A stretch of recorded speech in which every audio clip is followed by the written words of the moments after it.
નમસ્કાર, spark today ન્યૂઝમાં આપનું હાર્દિક સ્વાગત છે.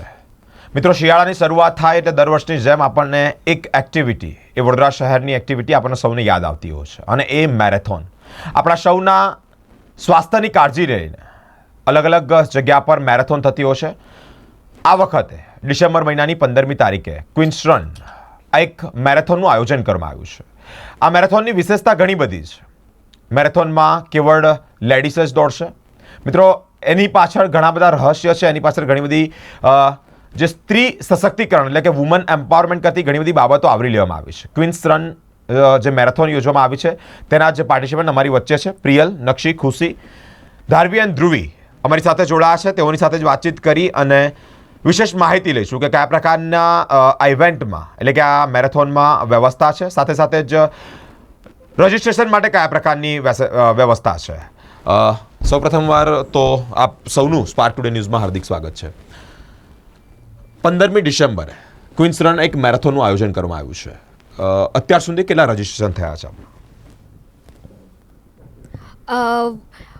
એમજી વડોદરા મેરેથોન ક્વીન્સ રનનું અત્યાર સુધી 4000 રજિસ્ટ્રેશન થઈ ગયા છે અને હજી રજિસ્ટ્રેશન તમે આજ સાંજ સુધી કરી શકો છો વડોદરા મેરેથોનની વેબસાઇટ www.vadodramarathon.com પરથી. ઓકે, શું લાગી રહ્યું છે વુમન એમ્પાવરમેન્ટને લઈને? જે પ્રમાણે 15મી તારીખે મેરેથોન તો થાય છે, પરંતુ બીજા એવા કયા એક્ટિવિટીઝ કરવા જોઈએ કે જેને લઈને મહિલા સશક્તિકરણનો એક જે લક્ષ્ય સાકાર થાય? હવે વુમન એમ્પાવરમેન્ટ માટે મેઇન મોટો તો એ જ હોવો જોઈએ કે વુમન્સને એક્ટિવ થવું જોઈએ બધી વસ્તુમાં, સોશિયલી છે, પોલિટિકલી છે, બધી રીતના અવેરનેસ પ્રોગ્રામ્સ ઓર્ગેનાઇઝ કરવા જોઈએ.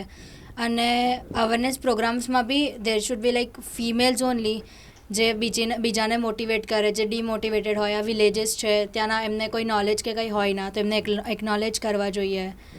તો દેર આર મેની વેઝ આવા કે જેનાથી અવેરનેસ પ્રોગ્રામ્સ રાખીએ તો સ્પ્રેડ થાય વધારે અને વુમન્સ એક્ટિવ થાય. મેઇન મોટો તો એ જ હોવો જોઈએ કે વુમન્સ એક્ટિવ થવી જોઈએ. સ્પોર્ટ્સ ફિલ્ડ છે, એવી બહુ બધી ફિલ્ડ છે, જોબ્સ એન્ડ ઓલ છે, જ્યાં વુમન્સને ફર્સ્ટ ક્રાઇટેરિયા આપવો જોઈએ to prove them self or something. Very nice. Khushi, queens run which characteristics is main? આની અંદર શું લાક્ષણિકતા, શું છે, વિશેષતા શું છે? આમાં મેઇન એ છે કે જે એ લોકો જે 4 to 5 કિલોમીટર્સ રન કરશે એનાથી એમની ફિટનેસને બધું જણાશે. અને એના માટે એમને જો સાચે પહેલાંથી તૈયારી કરી હોય મહિનાથી, તે એમની બોડીને ફિટનેસ સારી રીતે જણાશે. અને એમને રાતનો પ્રોગ્રામ જે એક્ટિવિટી છે એટલે બધી સુરક્ષા એમના માટે જાળવી છે. એમને સેફ બી ફીલ થશે, બધું જ છે એમના માટે. બધી વ્યવસ્થાઓ ત્યાં કરી રાખી છે, એમને મજા બી આવશે. બધું સારું વ્યવસ્થા કરી છે. અત્યાર સુધી આ તમારા ક્વીન્સ રન્સમાં કેટલા રજિસ્ટ્રેશન થઈ ગયા છે? અત્યાર સુધી 5000 રજિસ્ટ્રેશન થઈ ગયા છે. ઓકે, તમે મને જણાવશો કે તમારો રૂટ કયો છે? ક્વીન્સ રન તમે મેરેથોન કરી રહ્યા છો, એનો રૂટ કયો છે? તો ક્વીન્સ રન જે છે એ અકોટા બ્રિજ સોલાર પેનલથી સ્ટાર્ટ થાય છે. ત્યાંથી કોઠી 4 રસ્તા, ત્યાંથી જુબેલી બાગ, પછી ત્યાંથી મ્યુઝિક કોલેજ અને સુરસાગરથી સિટીમાંથી થઈને પાછું ત્યાં સોલાર પેનલના નીચે જ એન્ડ થાય છે. અરાઉન્ડ 4 to 5 કિલોમીટર છે. ઓકે, કેન યુ શેર મે કે who will the chief guest in your marathon? 15 ડિસેમ્બરના જે મેરેથોન થવાની છે ક્વીન્સ રન્સ, તો એમાં લજ્જા ગોસ્વામી આવવાના છે અને રાધિકા રાજે આપણા ચીફ ગેસ્ટ છે, જે ફ્લેગ ઓફ કરશે. સો 8 o'clockના રિપોર્ટિંગ ટાઈમ છે અને 9 o'clockના ફ્લેગ ઓફ થઈ જશે.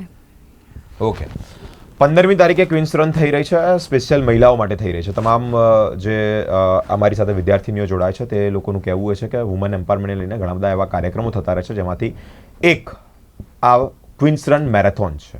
મિત્રો, અલગ અલગ રૂટની વાત કરી, ચીફ ગેસ્ટમાં કોણ આવવાનું છે તેની પણ વાત કરી.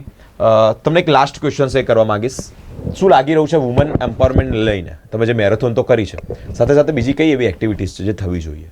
શું લાગે છે તમને? વુમેન અવેરનેસ પ્રોગ્રામ થવા જોઈએ, જેથી એ અવેર કેવી રીતે થઈ શકે છે એની માટેના એ લોકોને એક્ટિવિટીઝ મળી શકે છે. આ કેટલામું વર્ષ છે તમે મેરેથોન યોજી રહ્યા છો? મારું 2nd યર છે. ઓકે, 2 વર્ષથી ક્વીન્સ રન અહીંયા જે મેરેથોન થાય છે તે યોજવામાં આવી રહી છે.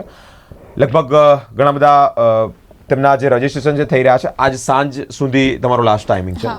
ઓનલાઈન પોર્ટલમાં કેવી રીતે હજુ પણ કોઈને કરાવવા ઈચ્છતા હો તો ઓનલાઈન પોર્ટલ કેવી રીતે તમે હા, હજુ ઓનલાઈન ચાલુ જ છે. www.vadodara-marathon.com પર એ લોકો હજુ બી રજીસ્ટર કરી શકે છે આજે રાત સુધીમાં. કોઈ ક્રાઇટેરિયા ખરા કે આ લોકો જ કરી શકે, આ લોકો કરી શકે? ના, એવો કોઈ ક્રાઇટેરિયા નથી. વિમેન Entry માટે for all. છે, કોઈ બી વિમેન રજીસ્ટર કરી શકે છે. ઓકે, એજ ક્રાઇટેરિયા પણ નથી ને? ના, નથી. એજ ક્રાઇટેરિયા પણ નથી. સાથે સાથે કોઈ પણ વુમેન, કોઈ પણ દીકરી કે કોઈ પણ વિદ્યાર્થીની જ્યારે આમાં આ ઇવેન્ટમાં જોડાવા માંગતી હોય, એટલે કે આ મેરેથોનમાં જોડાવા માંગતી હોય, તો આજ સાંજ સુધી આ પોર્ટલ ખુલ્લું રહેશે. મિત્રો, આપ પણ જે પ્રમાણે વુમેન એમ્પાવરમેન્ટને લઈને વાત કરી, ઘણા બધા રજીસ્ટ્રેશન થઈ ચૂક્યા છે. આવા ઘણી બધી પ્રવૃત્તિઓ થવી જોઈએ. મેરેથોન આવી રહી છે, વડોદરા મેરેથોન થશે ત્યાર પહેલાં એટલે કે વડોદરા શહેરની ઘણી બધી વેલ રેપ્યુટેડ યુનિવર્સિટી છે, ત્યાંની વિદ્યાર્થીઓ પણ જોડાય છે. ઘણી બધી સ્કૂલ છે, ત્યાંની વિદ્યાર્થીઓ પણ જોડાય છે. મહત્ત્વની બાબત એ છે કે રાતના સમયે આ મેરેથોનની અંદર વિશેષતા એ છે કે કેવળ ને કેવળ મહિલાઓ એટલે કે વિદ્યાર્થીનીઓ જ એટલે કે લેડીઓ જ ખાલી જોડાવાની છે. આવા ઘણા કાર્યક્રમો થવા જોઈએ. વુમન એમ્પાવરમેન્ટ લઈને સ્ત્રી સશક્તિકરણ માટે સરકાર જ મુદ્દા ઉઠાવી રહી છે તેવું નથી, પરંતુ ઘણી બધી એનજીઓ પણ સામે આવી રહી છે, આગળ આવી રહી છે. આવી દીકરીઓ પણ સારી એવી સરાહનીય કામગીરી કરી રહી છે. આ લોકોનું પણ સારું એવું મેનેજમેન્ટ છે. આગામી દિવસોમાં મેરેથોનને લઈને અલગ અલગ જે માહિતી છે અમે આપ સુધી પહોંચાડતા રહીશું. 15મી તારીખે 15મી ડિસેમ્બરે ક્વીન્સ મેરેથોન એટલે કે દીકરીઓ માટેની જે આ મેરેથોન છે તે યોજાવાની છે. હજી પણ આપની દીકરીઓનું રજીસ્ટ્રેશન કરવાનું બાકી હોય તો આ 7 સુધી આપ કરાવી શકો છો. સ્પાર્ક ટુડે ન્યૂઝ પર અલગ અલગ મહાનુભાવોના સાથેની વાતચીત અમે આપ સુધી પહોંચાડતા રહીશું. અમારી સુધી અમારા સાથે જોડાયેલા રહો. કેમેરામેન ગૌતમ સાથે હું બિરેન, સ્પાર્ક ટુડે ન્યૂઝ.